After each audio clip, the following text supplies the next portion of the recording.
So we have a really great and a different methods hour here today. We have a panel of editors from within the psychology department here. Too many really titles, awards, papers, grants, roles to mention. And I thought I'd highlight a few, and then when I started listing a few, I'm like, you didn't come here to listen to me today. So I will briefly introduce our panel in just a minute and then let them tell you a little bit about themselves. But I just wanted to clarify or kind of give folks insight. The motivation for today's panel is that after several semesters, even years of methods hours, we found that most of our conversations or many of our conversations end up looping back to something related to publishing. Like, these methods are great, but how do I share these ideas with reviewers? Or I try to do the right thing, but then my paper gets rejected. And there's so many questions that seem to come up. And so the goal of today's panel is to ask some of those questions, maybe demystify some of that process with some of the folks who are actually making those decisions in the journals that we're all submitting to. So really we're trying to get some like real science insight into maybe the idealized science approach that we sometimes take in these methodological discussions. So I think the format for today's panel, after I introduce folks, is we can open up to like general questions, kind of follow some of those threads if there's like similar patterns of questions. I will do my best to moderate both in-person and Zoom participation. So folks, if you have a question in person, please raise your hand and we'll call. Same thing, folks on Zoom. If you have a question, feel free to raise your hand. And when I call on you, you can unmute yourself. Or if you feel more comfortable in typing your question into the chat, I'd be happy to ask it for you. So I will try to moderate kind of the conversation in this regard. So with no further ado, today on our panel, we have several full professors within our department. We've got Dr. Robin Edelstein. She's the chair of the Personality and Social Context area. We have Dr. John Jonides pinned here on Zoom.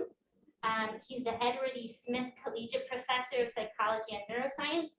He's in the CCN or Cognition and Cognitive Science area. He's also watching you from behind. Be careful. Be very careful. Watch the phones. We've got Dr. Shinobu Kitayama. He's the Robert B. Zients Collegiate Professor of Psychology in the Social area, and Dr. Ethan Kross. He's in the Social Area Department and also a professor in Management and Organizations. So I will step out of the way now, and you can all give them a round of applause while I move. So I thought maybe we could start with maybe just a brief introduction from each of you about your editorial roles and experiences, the journals you've been with, worked on, kind of give folks that background and foundation, and then we'll just jump into questions. So shall I start? Yeah, please. Okay. Yeah, great. All right, so I'm a social cultural psychologist. My engagement in journal editing started right after, PhD or even before, but my editorial job started maybe 20 years ago as an associate editor in Personality and Social Psychology Bulletin. That's okay journal in social psychology. Oh, pretty good. I'd be very happy to get my paper published on that journal. And then I began doing, chief editorial editorship in that journal for several years, followed by AE, associate editor in the second section of journal Personality and Social Psychology, second section being interpersonal and something, group processes. And then I think and then now I'm managing the first section of the same journal. That's about attitudes and social cognition. So I've been doing this thing almost continuously for 20 years. All right, so I am a social personality psychologist, and I served for about 5 years as an associate editor at Journal of Personality, just sort of wrap that up. And I do a lot of reviewing for a lot of journals. aside from that, much less when I was serving as an associate editor, but that's sort of the bulk of the associate editor work. What she said. So I served about 5 years as an associate at 2 different sections of JPSP, first PPID and ASC, if you know the lingo, that's section 1 and 3. I'm on the editorial board of a bunch of journals. I've written many rejection letters. I've received more, and lots of acceptance letters too. I've also done some review work at federal granting agencies. So if you're interested in talking about that, we could go there as well. I started my editing experience many years ago. I was an associate editor for 2 different JEP journals. I was an associate editor for Perception and Psychophysics. I was an associate editor for Cognitive Psychology. I inaugurated the journal Cognitive, Affective, and Behavioral Neuroscience, and I was the editor-in-chief for 7 years. I was then an associate editor at Psychological Science for 6 years, and I've been a senior editor at Psychological Science for the past 6 years, ending this coming December. And I edit roughly 350 to 400 papers per year as senior editor. Yikes. That sounds exhausting We're all just listening tired. to you, John. Okay, well, thanks for that overview of experiences. I guess anyone want to get us started? A pressing question on the minds?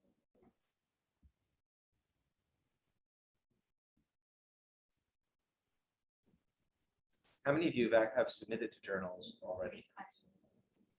Hi. Like first. Okay, so about half. How many of you have had the taste of rejection yet? How many haven't? It's probably. How many got accepted? Say, there you go. Well, that's a And good it's the same people, segue actually. So I would say let me say something from the point of view of both an author and an editor. It's an imperfect process that does on the whole tend to work out.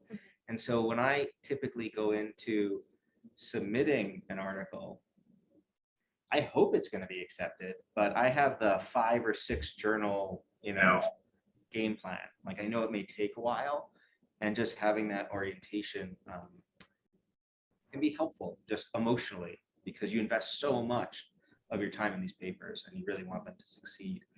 And on the flip side of things, like as an editor, there can be a lot of variability in the reviews that you get. So when I'm an action editor, sometimes reviewers hate a paper that I think is pretty good. Sometimes I overrule that, but not often. It can be hard to do that sometimes. But it's often the case that you get split reviews. 2 reviewers like it and 2 don't like it. And so there's a lot of variability in this that really doesn't have so much to do, I think, with the science and you, but just the process itself. And I think that's another good thing to keep in mind. Some of my most high impact papers were rejected by multiple journals. John can attest to this, author on some of them. So just some like big picture, ideas. And I was going to add too that something that John said reminded me about the number of papers on which he is an editor.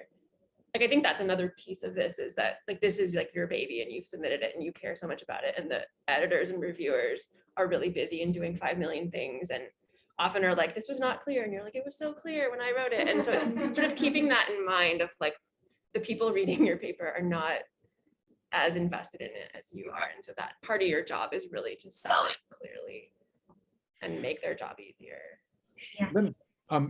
Let me jump in and expand on a point that Robin made because there's an important sort of logistical issue. These days, there are so many papers being submitted to the highest profile journals that there is a triage process in place that never used to be in place a long time ago.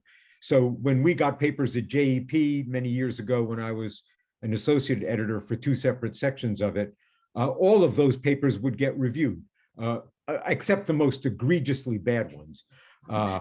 But now, for example, at Psychological Science, we review about a third of the papers that we get.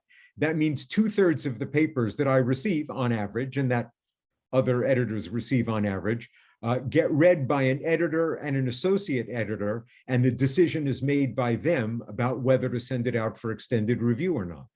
Well, that means you have to largely appeal to people who may not be expert in your particular field, because I get papers covering social psychology and personality psychology, some clinical papers. Of course, I get cognitive papers also. I get developmental papers, and I have to make judgments about those, even though they may not be squarely within my area of expertise. So there's an important lesson to be learned here. Write a really good abstract, because the abstract is the first thing that captures an editor's attention, and write a really good introduction, because the introduction has got to set the stage for somebody who may not be an expert in that field. And that's going to determine, to a large extent, whether that paper gets sent out for review, in addition, of course, to the quality of the data that are presented and the arguments that are presented and the interpretation and the importance of the problem. But you have to capture people's attention. I think that's absolutely right. In the case of JPSP, we triage maybe 40%, and content is pretty much in social psychology. So we don't have the kind of problems like science might have. Area is fairly limited, but still it's pretty broad. So, well, in addition to what John said, make a good title. That's also very important. And nobody would say that I triage this paper because title is awful. No, that doesn't sound good. But actually, I'm sure that title has an impact, very big impact. And the abstract is very important. And very clear first paragraph that define the problem and also give the answer to the problem. And then the rest is, clarity is important. Data needs to be there. And data, it's best to have data which support whatever you're saying. But above and beyond this, there's the initial title, abstract, first paragraph, and maybe conclusion, possibly. Those are very, very, very important. And also, just one more thing. When John rejects your paper, don't take it personally. That's very important, and that applies to me and to you guys. And that can happen. And we do not feel any bad feeling to you as a person. Just we are processing those papers the best way we can. And those things can happen, and there's no real personal feeling. It may sound obvious, but when you are at the receiving end of negative review, it's hard to avoid the impression that this reviewer must be attacking me or attacking my field or attacking this area of research. Typically, that's not the case. And often we ignore or try to avoid if there's any reviewers who are strongly committed this way or that way. So I think that's very important to keep in mind. Don't say to yourself, oh my gosh, I'm being attacked. That could be true, but typically that's not true, I have to say. Let me add an addendum to Shinobu's comment. I have always been surprised at how many papers I receive that are badly written, where badly written means such things as very heavy use of jargon, very heavy use of abbreviations, very highly pitched to a very tight audience. This was true not only at Psychological Science, which is a kind of generalist journal, but also in the archival area-specific journals as well. So you really need to have somebody else read your paper and give you comments back. Forget about the science, just on the quality of the writing. This is especially true of non-native speakers of English, but it's true of, I get papers that are astonishingly badly written. Yeah.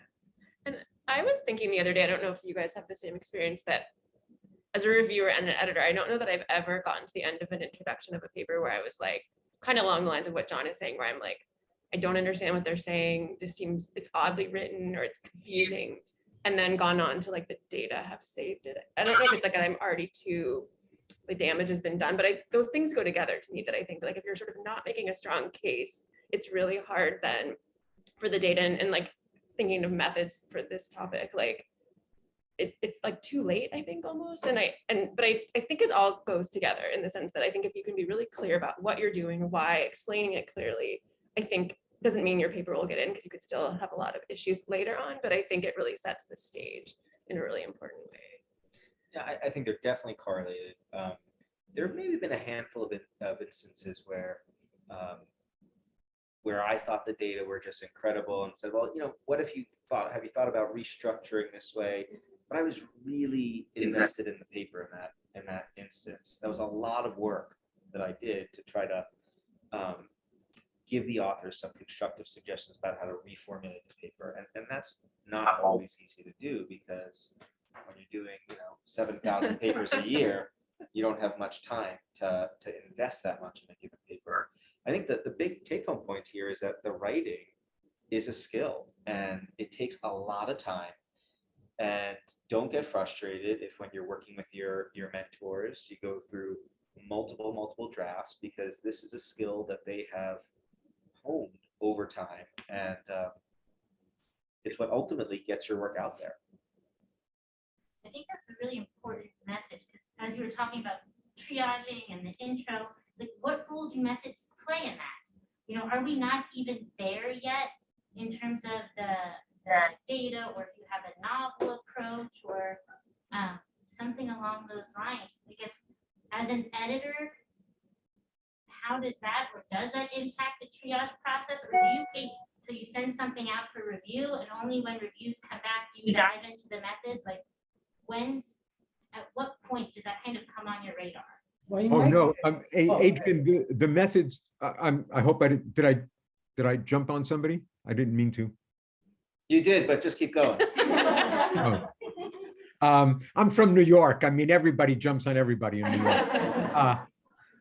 The methods and the analysis techniques are critically important. But as Robin said, if I get to the end of an introduction and I really don't know which end is up, or this paper is so badly written, I can tell you that the lion's share of the variance in the decision about that paper has already been accounted for. But if I get through an introduction, the topic is interesting, the setting of the paper is interesting, I pay close attention to methods, even when I'm reviewing it for triage decisions. And if I discover a weakness in a method or a weakness in an analysis, I will use that as a basis of a decision, even without it going out for external review. Well, yeah, I think method is very, very critical. Now, methods need to be integrated conceptually. So, in my case, I sometimes triage the paper. If the method is not informing the result, just showing off that they can do this, that's not very good, right? Or that may seem obvious, except when you are young, you want to show how great you are, but you can run this or you can run that. And that doesn't come across as a great scholarship. Now, in my field, and I was very frustrated several years ago when I took up this current job, this first section of JPSP. There are so many online studies, MTACs, and I think that was a real problem to the field. So I created a new section called Innovations in Social Psychology, which, we promised that, typically, just a little bit of history, JPSP requires multiple experiments, typically, and that's still true. But I said, okay, now if the study is very innovative in method and, study is well-powered, meaning, maybe within subjects, blah, blah, blah, and also enough N. And then we are happy to accept those papers. So we put a lot of emphasis on it. As it turned out, lots of papers we received, and that's a good thing, right? I mean, physiology, neuroscience, social network, big data from the web. Those are all interesting. But then it's not easy. If you are so much focusing on new cutting edge method, basically you have wonderful kitchen utensils like I do. How can I cook anything? It's not necessarily the case that you can cook anything just because your tools are good. So I can see the struggle. I mean, that's my own struggle as a researcher. But also I can see clear struggle on the part of a whole bunch of people who are submitting papers. So yeah, method critical, but you have to use the methods to inform some conceptual issues. I second that, or third that. The one section I would say candidly that I find less critical is the discussion section. I often find that the discussion section, both as a writer and as a reviewer or editor, I don't really put as much emphasis on that. I want to make sure that if I'm in my editing role, that the authors have summarized the work, addressed any alternative explanations, key limitations, but it's kind of choose your own adventure to some extent, up to the authors what they do there. So I don't think I've ever rejected or accepted a paper on the basis of a GD. And in fact, when I write a paper the first time, I usually give the GD my best bet at what's going to make sense and be attractive to the reviewers, but I usually have the orientation that I'm going to be rewriting that. So that's one section that falls out. Questions from the audience? We're on Zoom. Yeah. Phoebe, did I see you raise your hand? Yes, I agree with Shinobu that it's really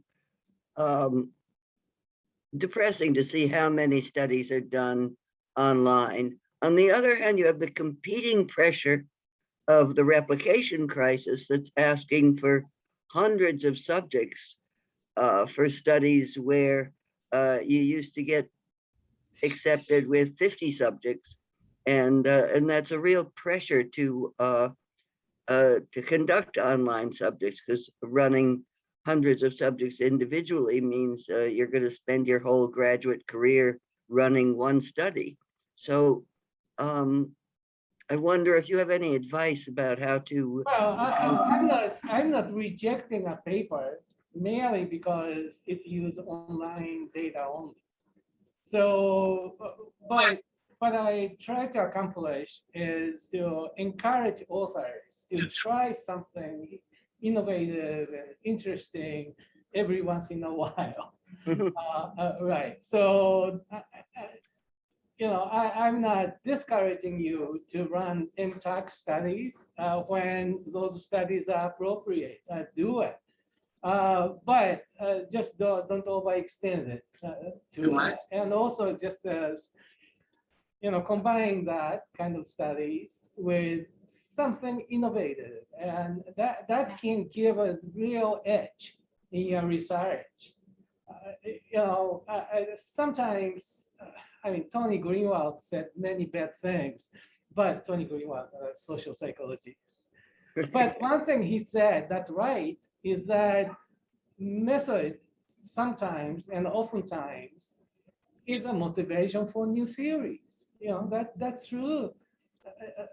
New theories of self or social cognition, many things emerge out of the new kind of information that is made available.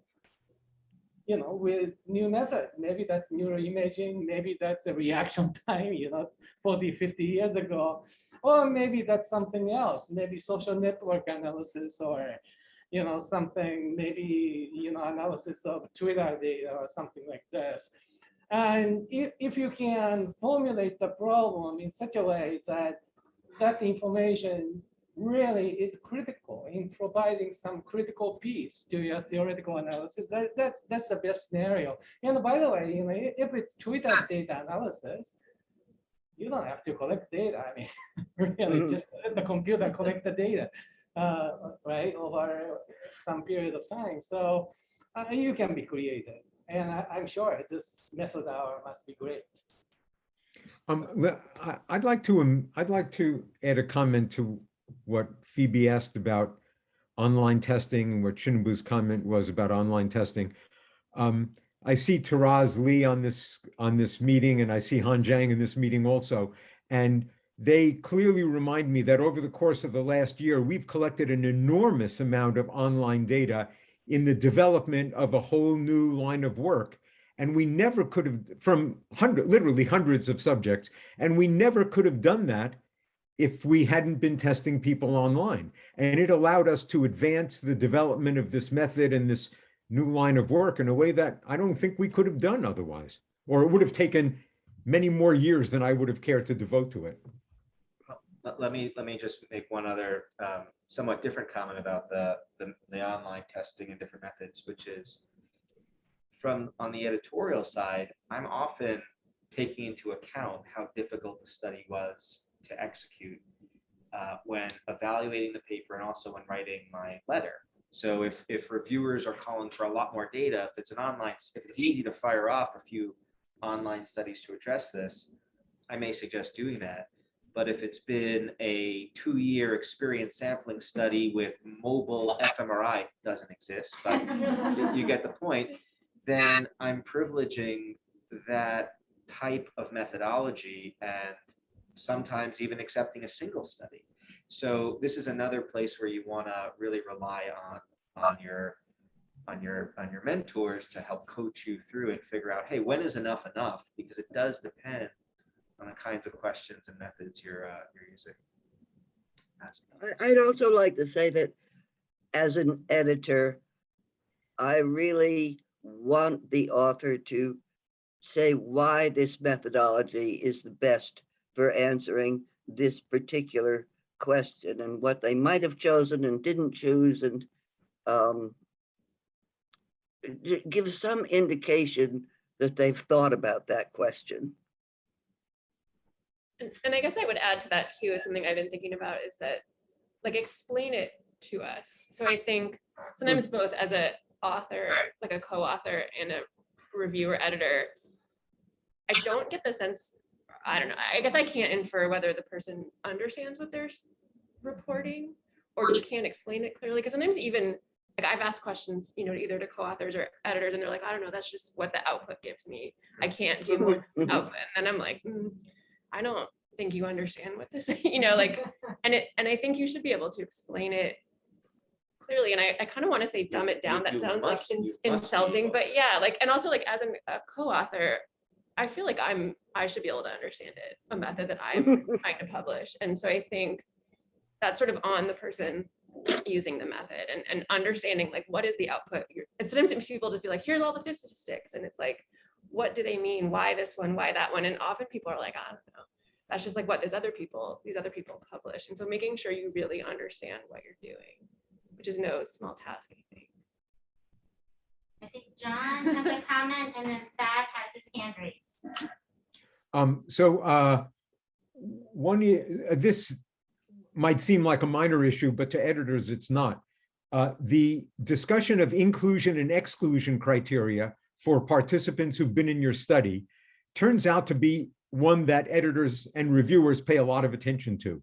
You could have perfectly fine reasons to exclude some participants based on criteria that are well formulated and specific, but you better make those clear to the reader, because people are always suspicious, and I think properly so, when a substantial number of participants are excluded from a study, even though that may have been done for perfectly sensible reasons.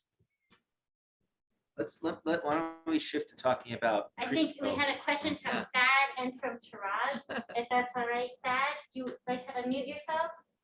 Yes, thanks.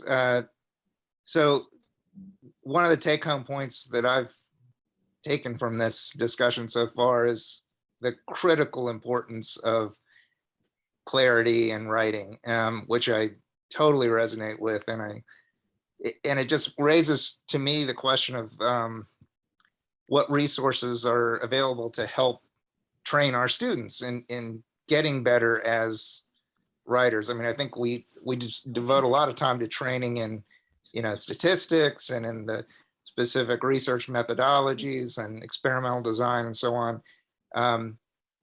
What kind of resources, or did the panelists have thoughts on how to help our graduate students graduate being able to write in a way that's going to get their papers accepted?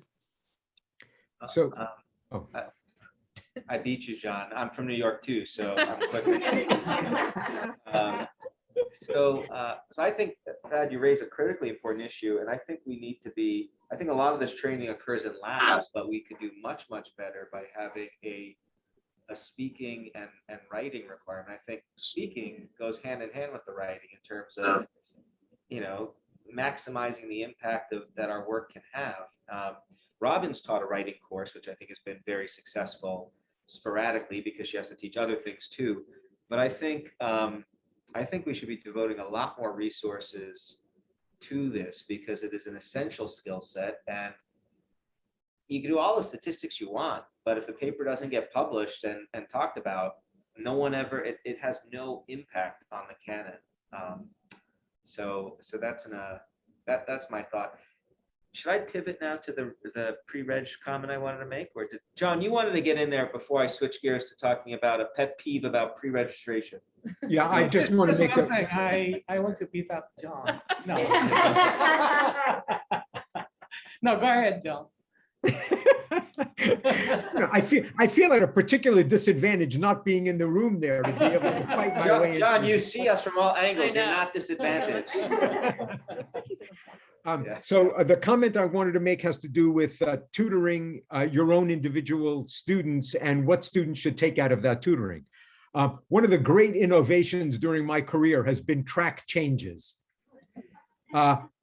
If students would, so when I go over a paper that a student has given to me, whether I'm a co-author on it or not, I use track changes relentlessly.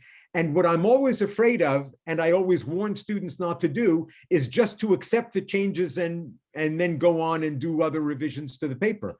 Pay attention to what's in red and what's in black and how it changed from what you wrote to begin with, because it's that will, I think, be the on-the-job training that actually teaches you not to make nouns into adjectives, which turns out to be one of my pet peeves among many others.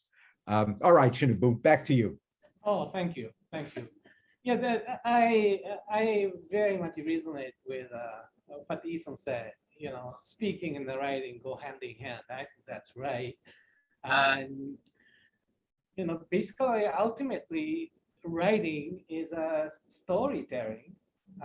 When I say it, that seems like kind of a cheating in the current climate of objective science. Right? Data got to be able to speak themselves, and framing the data in one way or the other is a way to disguising the data so as to go ahead of the data themselves.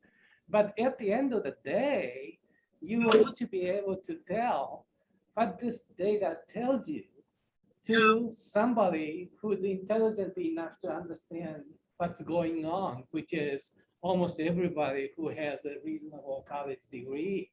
And maybe, it could be your mom or father or somebody on the next door.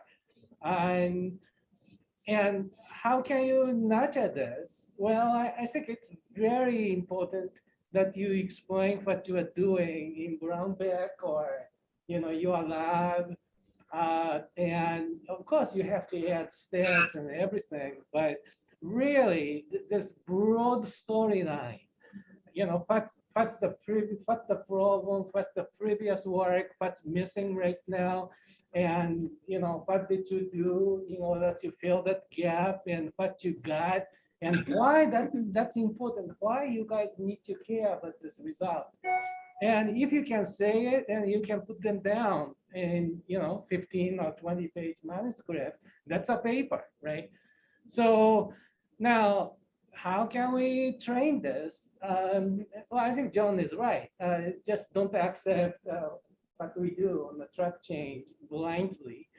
I understand if you attempted to do it because it's too much to check everything. But many of us try to give you some storyline in fixing those. So don't pay too close attention to details. Those are something that many people can do in English coaching class, but only expert psychologists can give you broad storyline that you may be able to develop. And so pay close attention to that issue and try to learn something from John or me or Ethan or Robin. And you try to add something to it, not just accepting them, accept them initially, but then think twice before, what can I do to make the story better? And there's a structure to doing this, right? There is a method to this approach where, you start off by thinking about, well, how big can you write this in a way that's supported by what you've done in the data? And you push that storyline, you start with an emotional appeal. What do we know? What do we not know? So structurally, you can make this something that is not just a giant mystery of finding, the perfect thing. I mean, it's something that can be taught. Yeah, and also it's important not to try to solve all the problems people have on the art. You're addressing just a single problem. And just attune everything to Yes. that specific problem. So let me bring up pre-registration because I'm sure you guys have talked about that in this class or not. Yeah, You yep, have. yep. And from the editorial role, so one of my biggest, pre-registration can be really useful in many contexts. It also has become a rhetorical tool that is used in papers. It's, when an editor sees pre-registration, it does connote, I tag that information. Okay, that's, I got that. But then what I do is I look at the pre-registration. And if I find that you say you pre-registered stuff, but then you deviated from the pre-registration without documenting the deviations, that really irritates me. And so it is okay to deviate from your pre-registration. We had a paper, I think we had like 16 deviations. They were all perfectly reasonable and documented in the paper, and we were commended for it. Just make sure that you are not just kind of slapping that label on the paper and then forgetting to disclose what you've actually done, because that really, I think, strikes the wrong chord with editors and reviewers. So may I chime in on, as long as Ethan brought up pre-registration? I have been a convert about pre-registration. In its early days, I thought it was a waste of time and was not going to influence the science. But Pam Davis-Keene, in a conversation that I've had with her back and forth, and I think she actually presented at Methods Hour recently when I was doing some administrative work and couldn't attend, has convinced me through, principally by citing 3 papers, that pre-registration really is improving the quality of the science that we're doing. Well, if that's true, then we should be pre-registering. And disclosing deviations. Of course, and disclosing deviations. Thank you, Ethan. It's Taraz, you've been waiting so patiently. Do you still have your question? I do. So my question is about something that I learned can happen recently that I didn't know was a possibility, is appealing decisions. So I've been part of a few different manuscripts that have been rejected after review, or maybe even not after review, where actually, no, mostly after review, I suppose, where the reviewers' comments seem addressable, like don't like the framing or something like that, but then it ends up getting rejected. So when are situations where appeals might be successful? Since all of your editors, when you see appealed, when does your decision change? When is it, there's no point? Well, many journals agrees to review the same paper after adding data or, after revising substantially. So one thing you can do is not to waste too much of your time by debating with your action editor, but instead try to address all the issues and run one more study or two, possibly preempting some additional issues that can arise, and then resubmit the paper explaining, yeah, I understand the general policy, but nonetheless, this paper benefited such a great extent that we are so grateful, and we wonder if you might agree to review it, because this virtually became an entirely new submission. And I think well, I'm obliged to that kind of request typically. Now, of course, that substantial work needs to be done. Otherwise, the editor will simply disagree and say, or go somewhere else, right? So that's my suggestion. On the topic of appeals, I think the heuristic I use on whether to send one in myself is whether there have been some factual inaccuracies in reviewers' reviews that inform their suggestion to make the wrong decision and reject the paper. If there are, and if I think they're pretty notable and easily, if I could point out what those are easily, or if they've misinterpreted something, like recently we appealed something that the reviewers were very upset about data that wasn't reported that actually was reported, on page 7. So we just say that. I think an editor is compelled to take a second look. And when I'm an editor and I've received appeals in those instances, like I never like it. So it's always, on the one hand, it's like, I've just spent all this time writing an action letter. I don't want to go back into it. And then it's also, it's not a fun place to be. But I think I've probably overturned half of the appeals I've gotten. I've overturned the decision. I can make mistakes, reviewer makes mistakes. So if there was an error, I think it's worth considering doing. If it's a matter of taste, if it's just a judgment, they didn't like the paper, then I would just move on to another journal. If you do write the appeal, though, I would definitely err on the side of being overly nice and respectful, and not super confrontational, but we realize how complicated this is. Blah, it makes a difference. Let me add one other comment about appeals. A lot of times when papers get sent out to reviewers to review, this is true in many journals, there's supplementary online material that's included with the paper. And a lot of times reviewers will not consult the SOM in reading the paper. And because of that, they may miss important things that you've said, but you didn't think belonged in the main manuscript.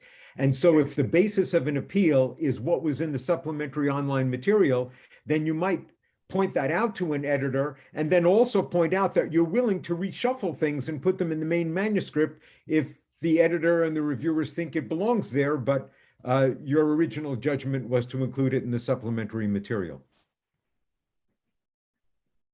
The only thing I would add to that is just, I think as a student or someone who is submitting papers, this happens more frequently than you might think, but my experience was it was very uncommon.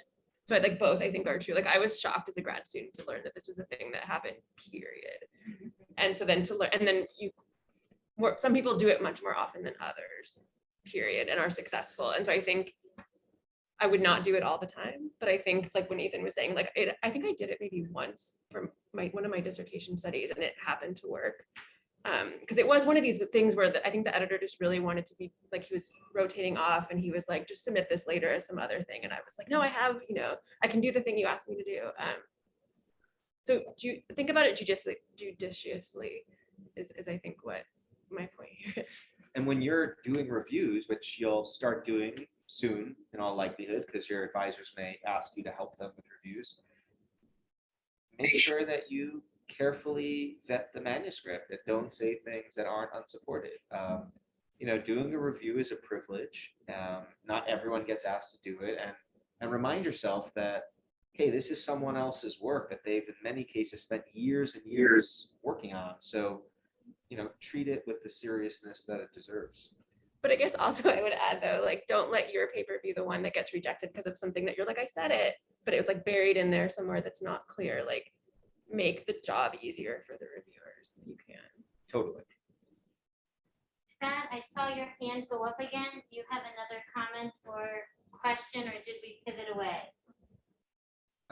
We did, I mean, it was about the storytelling. I mean, I can make the point in 20 seconds. I really resonated with the Shinobu's point about writing being about telling a compelling story. And it just reminded me of a strategy that I think can be very helpful, which is to give a talk on the work to other people. This also responds to John's point about getting feedback from people who aren't intimately related to the work. But if you give a talk on the paper, that forces you to tell a story, and then it might be much easier to convert that into a compelling written case. Maybe the department might initiate storytelling club. That'd be cool. And record the talk so you could just transcribe it into text and then maybe even have your story if it works well.